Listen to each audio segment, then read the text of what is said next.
Let's go to New Zealand. Former PM Jacinda Ardern. She's got all these gigs. She's off to Harvard. She's been appointed to something by Prince William on climate change. But she's also just announced a big book deal. She's not going to write about her time as PM. Not a bad idea considering she's left the economy in such a bad shape. But she's going to talk about what it's like to be a leader. The book she would have written herself, as she says, at age 14, and she would have loved to read it to inspire her for a political career. What do you think, Prue? You going to buy it? Absolutely not, unless I want to, if I'm having sleepless nights and think that might put me to sleep. But look, she's not a leader. This is the problem. What she is a grandstander who has tapped into this, this fangirl stuff where suddenly she's saying all these woke things that people are grasping onto and thinking, wow, she's better than even Mother Teresa. And, she's quite inept as a leader. She's left New Zealand in such a terrible state that people are moving out in droves. It's really, unless you're a Maori, you really should not be there. And I just feel it's very sad. She's a fake as far as I'm concerned. She might be a very nice woman, but sadly, she ain't no leader, and I will not be buying her book, that's for sure.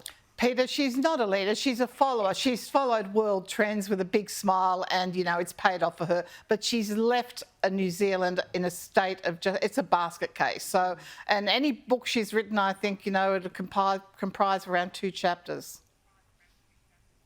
And this is the thing too, we let these female leaders on the left get off with a whole lot more than judging them on their, we judge them on what they say, not what they do, and not on outcomes. And poor old Thatcher had to be judged on outcomes, but there's a different rule for women on the right as opposed to women on the left. Tina, a Federal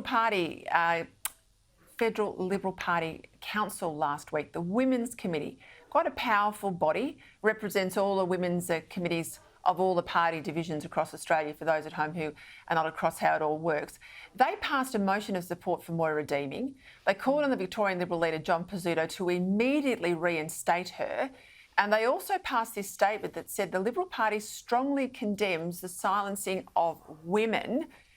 Pizzuto made a real mistake getting rid of Deeming. Do you think he's taken the message of Liberal women to heart now on this motion? No, and also let me tell you, Peter, how hard it was to get that motion put forward and agreed to. It took a lot of negotiation and people like myself and others that really pushed it. But there were some women there pushing against this, which I could not understand. So women in the party stay strong and keep fighting for the right thing and keep supporting women like Moira. It's important that we do. And that prosciutto, I mean, he's on a short lifespan, I believe, Peter. Good on you, Tina. And I know I do pay a great regard to what you did to get that motion up. So thank you. Prue, have a lovely weekend. Tina, as always, great to have your company. Thanks, have a good weekend too.